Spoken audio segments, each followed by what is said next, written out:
नमस्कार, स्वागत है आपका न्यूज वॉच इंडिया में। मैं हूं पुष्पराज। हमारे साथ इस वक्त राष्ट्र उपाध्यक्ष महिला मोर्चा एवं बिहार चुनाव प्रभारी महिला मोर्चा पूजा कपिल मिश्रा जी हैं। हम उनसे जानेंगे, वो लगातार बिहार में सक्रिय हैं, राजस्थान से हैं, लेकिन बिहार के अंदर चुनाव को वो अपने नजरिए से जिस तरीके से वो सक्रिय है वो देख रही हैं। हम उनसे जानने की कोशिश करेंगे आखिर बिहार में बीजेपी की क्या स्थिति है। 14 तारीख को जो है ईवीएम खुलेगा और उसमें जितने भी प्रत्याशी हैं उनकी किस्मत जो है वह निकलेगी, सामने आएगी और फिर पता चलेगा बिहार में किसकी सरकार बनती है, महागठबंधन की या फिर एनडीए की। खैर, हम उनसे बात करेंगे। मैम, बहुत बहुत स्वागत है आपका न्यूज वॉच इंडिया में। जी। मैम, आप राजस्थान से बिहार आई हैं और लगातार आप जो है फील्ड में सक्रिय हैं, कार्य को देख रही हैं। क्या लग रहा है बिहार चुनाव में आपके तरीके से? देखिए, विगत 3-4 महीने से लगातार मैं बिहार में काम कर रही हूँ जमीनी स्तर पर। और मैं नहीं, मेरे साथ में मेरी देश भर की महिला शक्ति, हम लोग विधानसभा तक हमने काम किया है। तो बहुत अच्छा सकारात्मक माहौल है। जिस तरह से एनडीए की सरकार ने अब तक काम किया है, तो निश्चित तौर पर ये प्रतीत होता है, अब हम महिला शक्ति के बीच में सबसे ज्यादा गए, देश की आधी आबादी है और बिहार वो भूमि है जहाँ पिछली बार 7% महिलाओं ने ज्यादा मतदान किया। और अब के मतदान का भी जो रुझान है वो दिखा रहा है। यहाँ आप मतदान केंद्रों को देखोगे तो महिलाओं की संख्या, महिलाओं की लाइन जिस तरह से लगी, और वो 100% मोदी जी और नीतीश जी की योजनाओं से लाभान्वित है, प्रभावित है। उनके जीवन में जिस तरह से सरलता, सुगमता आई है, सुखमय जीवन बना है। तो जो महिला केंद्रित योजना है, उनको देखते हुए महिलाओं का पूर्ण समर्थन, पूर्ण बहुमत और 100% एक विराट जीत के साथ में एनडीए की सरकार नीतीश जी के नेतृत्व में, मोदी जी के जिसे कहें पूरे नेतृत्व में बनने जा रही है। मैम, लगातार जो है केंद्र जो है, जैसे अभी अमित शाह ने भी बयान दिया था कि हमने नीतीश कुमार के नेतृत्व में चुनाव लड़ा है, लेकिन अभी कुछ नहीं कह सकते कौन मुख्यमंत्री बनेगा। खैर, हमने बहुत जगह देखा, लोगों ने का कहना है कि नीतीश कुमार अब उस मानसिक स्थिति में नहीं है कि वो फिर से मुख्यमंत्री बन सके। क्या लग रहा है, क्या होगा? देखिए, ये शीर्ष नेतृत्व ने जब ये बयान दे दिया तो आप समझ सकते हैं नीतीश जी के नेतृत्व में ही चुनाव लड़ा गया है, नीतीश जी के नेतृत्व में ही सरकार बनेगी। और ये जो उनकी मानसिक स्थिति, इसको लेके जो बयानबाजी है, ये एक भ्रम की बात है। बिल्कुल नीतीश जी के नेतृत्व में एनडीए ने एक शानदार काम किया है सरकार ने, और उसी कार्य को और केंद्र के और सरकार के प्रदेश के जो समायोजन से विकास की जो गंगा एक तरह से आज बिहार में है, ने बेफिक्र होकर जो कानून व्यवस्था को लेकर भी हम बात करें, या महिलाओं का जिस तरह से अपने आप में सशक्तिकरण, मजबूती जो उनको मिली है, तो ये जो विकसित करता बिहार है आज, एयरपोर्ट से लेके चाहे वो रेलवे स्टेशनों का बदलाव हो, चाहे वो सड़कों का जाल हो, आईआईएम हो, एम्स हो, हर वो चीज जो एक कैपिटल में होनी चाहिए या एक विकसित प्रदेश में होनी चाहिए, वो हर एक चीजों को केंद्र और प्रदेश के समायोजन से इस बिहार, विकसित बिहार को बनाने का काम किया जा रहा है। जनता साथ है। नीतीश जी हमारे सीएम हैं, नीतीश जी के नेतृत्व में चुनाव लड़ा गया है, नीतीश जी हमारे मुख्यमंत्री बनेंगे। कितनी सीटें? मैंने कहा एक विराट और भव्य जीत, जिसे कहें कि ऐतिहासिक जीत लेने वाली है एनडीए का गठबंधन। अच्छा, ये 10,000 जो नीतीश कुमार का चुनाव के वक्त देना महिलाओं को, क्या ये बीजेपी को और ज्यादा मजबूत, एनडीए को और ज्यादा मजबूत करता है महिलाओं को? देखिए, मैं आपको ये जो महिला है ना, ये आप बेसिकली देखेंगे, ये सब जीविका दीदी है। आप अगर, मैं आपको रिकॉल कराती हूँ, 2024 में भी मोदी जी ने जीविका दीदी का एक बड़ा सम्मेलन किया था मार्च में बंगाल से। और मोदी जी इस विषय पे बहुत लंबे समय से काम कर रहे हैं। एक दशक की जो भाजपा की सरकार है, 11 साल की सरकार में, आपको याद दिलाना चाहूंगी, यही जीविका दीदी पूरे देश में लगभग 2.25 करोड़ थी।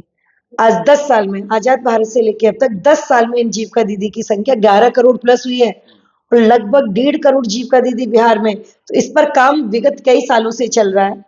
सौभाग्य से मुझे भी इस विषय पर काम करने का मौका मिला, इसलिए मैं आपको इतना बता रही हूँ, देश की जीडीपी में इनका 18 से 20% योगदान है। तो हमारा ये फोकस पहले से था इनके ऊपर, और हम विगत कई चुनावों से हम इनके ऊपर काम कर रहे हैं। ये देश की रीढ़ की हड्डी है इकोनॉमी की, ये जीविका दीदी। तो हमने 10,000 रुपए उन हर एक महिला को जिसमें वो गुण है, जो अपने हाथ में एक हुनर रखती है, जो अपनी किसी भी परंपरागत कोई भी बिजनेस उसकी, चाहे वो खेती का काम हो, चाहे उसकी बुनकरी का काम हो, चाहे वो उसके हाथों की कोई कला हो, उसको पंख देने के काम के लिए ये मोदी जी, नीतीश जी ने ये पैसे बांटे। और ये पैसे बांटे नहीं उस प्रोजेक्ट को प्लान करने के लिए, शुरू से ही ये मंतव्य रहा है मोदी जी का कि देश की नारी शक्ति सक्षम बनेगी तो ये देश की इकोनॉमी भी जो हमारा टारगेट है कि हम विश्व की तीसरी ताकत बनने जा रहे हैं तो ये उसके लिए काम है।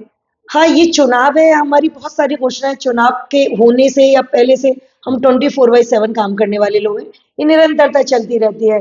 तो निश्चय है जब महिला को लगता है उसको शौचालय मिल रहा है, उसको उज्ज्वला का चूल्हा मिल रहा है, उसको आयुष्मान भारत मिल रहा है, उसको अनाज मिल रहा है, उसको प्रधानमंत्री आवास मिल रहा है, आज उसके हाथ के हुनर को पहचान मिल रही है, उसको आर्थिक संबल मिल रहा है, तो क्यों ना वो प्रभावित होगी। आप राजस्थान से हैं मैम और बिहार में आई हुई हैं, क्या लग रहा है राजस्थान और बिहार में कितना अंतर है? देखिए मुझे एक सुनने में आता था जब शुरू में हम लोग आए थे बिहार जा रहे हो बिहार जा रहे हो, माहौल अच्छा नहीं रहता ऐसा नहीं रहता। हाँ, ये सच है कि माहौल अच्छा नहीं रहता बिहार का, लेकिन रहता नहीं था।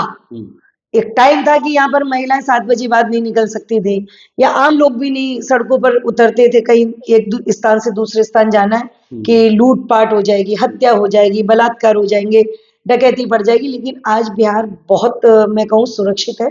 मुझे यहाँ के ऐसे ही लगता है मैं जैसे जयपुर कैपिटल में घूम रही हूँ या मैं दिल्ली में घूम रही हूँ या मैं किसी भोपाल में हूँ या बेंगलोर है, कोई भी ऐसी आज जिस तरह की यहाँ रोड है, एलिवेटेड रोड है, बहुत सारे ब्रिज हैं, तो मुझे वही सब लगा है, वही लोग होते हैं। हाँ, थोड़ा सा कल्चर का डिफरेंस होता है, इसमें कोई दो राय नहीं। सांस्कृतिक जिस तरह की मजबूती या सांस्कृतिक को जिस तरह से संस्कृति को बिहार विरासत की तरह जीता है, ये बिहार की बहुत अच्छी मैंने क्वालिटी देखी।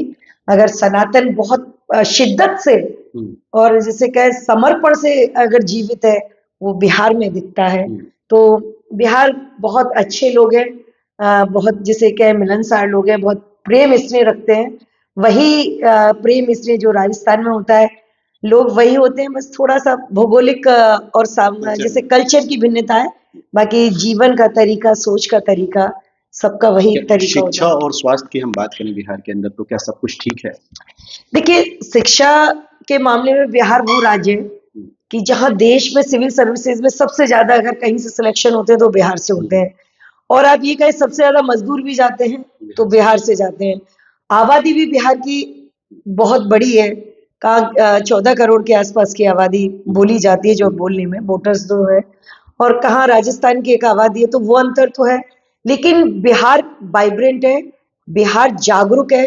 मैंने बिहार के गांव में जाके देखा, यहाँ की महिलाएं, यहाँ के बच्चे, सब में जागरूकता है, राजनीति को समझते हैं, राजनीतिक चीजों के फायदे को लेने को समझते हैं, और ये जागरूकता बड़ी है क्योंकि बिहार का हर परिवार का व्यक्ति कहीं ना कहीं देश के किसी ना किसी कोने में, चाहे वो टॉप पर है चाहे वो 4th क्लास पर है, बट वो है। तो वो देश के रुझान के साथ साथ में विश्व के रुझान को बिहार का व्यक्ति समझता है। तो ये जो बात है ना कि शिक्षा का अभाव हो सकता है कुछ जगह पे, लेकिन जागरूकता का अभाव बिल्कुल भी नहीं है। वो सारे उसको पॉलिटिकल औरे को भी समझता है, दुनियादारी क्या है उसको भी समझता है। तो मुझे ऐसा लगता है बिहार बहुत जागरूक राज्यों में, और आंदोलन भी जब जब देश में बदलाव के हुए हैं तो बिहार ने उन आंदोलनों को नेतृत्व दिया है या उसको एक नई दिशा दी है।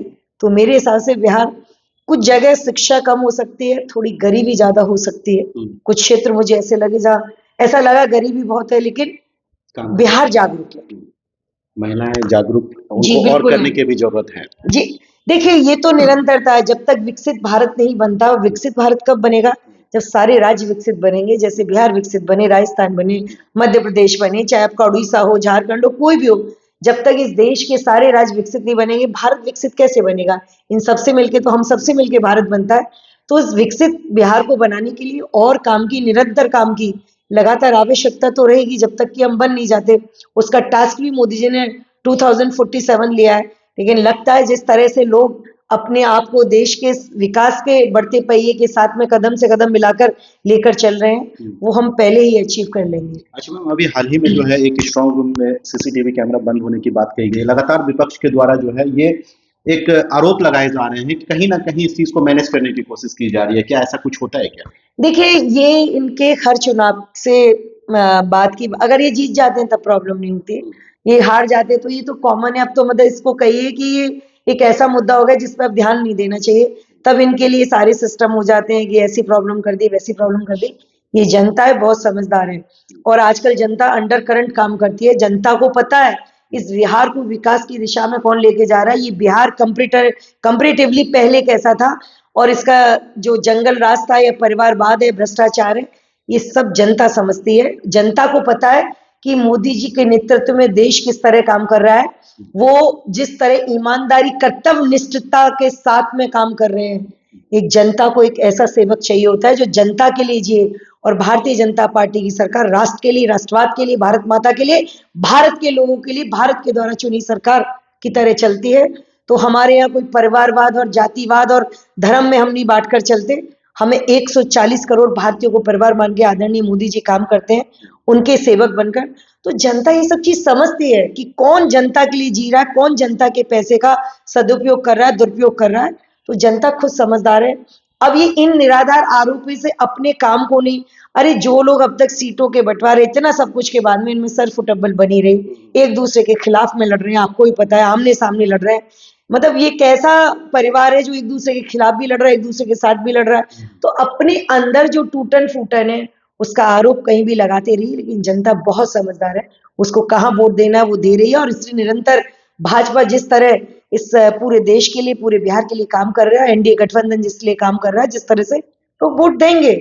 हमें इनके आरोपों की परवाह नहीं, हमें जनता की परवाह है। चुनावी माहौल में तेज प्रताप को वाई कैटेगरी की सुरक्षा केंद्र के द्वारा दिया गया है, इस पर बहुत सारी चर्चाएं हो रही है। देखिए, ये निर्णय ऊपर की एजेंसियां लेती हैं, उन्हें आवश्यकता लगी होगी इसलिए ली गई होगी।